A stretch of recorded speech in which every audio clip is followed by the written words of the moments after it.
साहेबांच्या पाठीशी आपण राहावं इतकी विनंती करतो आणि तेरा प्रभागामधून आपण हे दाखवून द्यावं की आम्ही साहेब या ठिकाणी तुमच्या पाठीशी आहोत. आमच्याकडून जे चुकलं ती माफी आम्हाला. तुमतो इतका पाणी अडवलं जातं का आम्हाला बॅरेजेसची गरज नाही.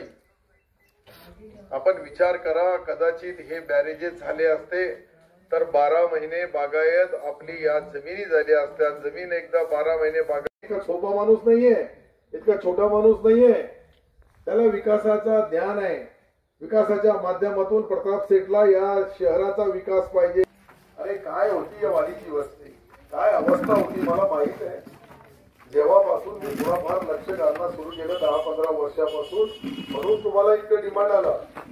तुमचे लोक त्याचा फायदा घेत नसल तर आम्ही जाणं येणं सोडून देऊ नाहीये. हे मी जाणून बुजून आपल्या या वाडीवर टोटल मतदान इथं मला वाटतं 500 450-500 काहीतरी असेल. मला वाटतं किती आपल्याकडे संदीप नाही, टोटल तुमचा जो बूथ आहे तो 500 काहीतरी 540 असा तो बूथ आहे. हे तुमचा परिसर वाडीवर आहे. या ठिकाणी माळी असल, मराठा असल, धनगर असल किंवा अजून छोटे मोठे असल, पण हे 3 समाज मोठ्या प्रमाणावर आहे.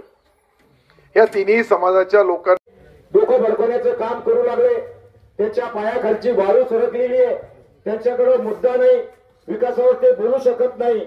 फक्त ते जातीवर बोलू शकता इतकंच त्यांच्याकडे. त्या डोक्यात भिडू नये. ज्या पद्धतीने आपण विधानसभेच्या अखिलबाई वसाईकर असतील, एक चांगला तरुण कार्यकर्ता या ठिकाणी साहेबांनी तुमची सेवा करण्यासाठी या ठिकाणी दिलेला आहे.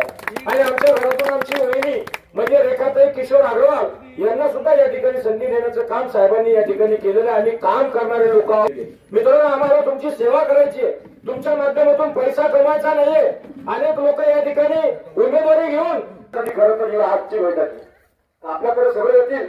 या ठिकाणी साहेबांनी वाडीमध्ये प्रत्येक गोष्टीमध्ये कुठेही कमी पडले नाही. आपल्याला या ठिकाणी रोड नव्हता, तो रोड देण्याचं काम केलं. काय सर, मी स्वतः या ठिकाणी उभं राहून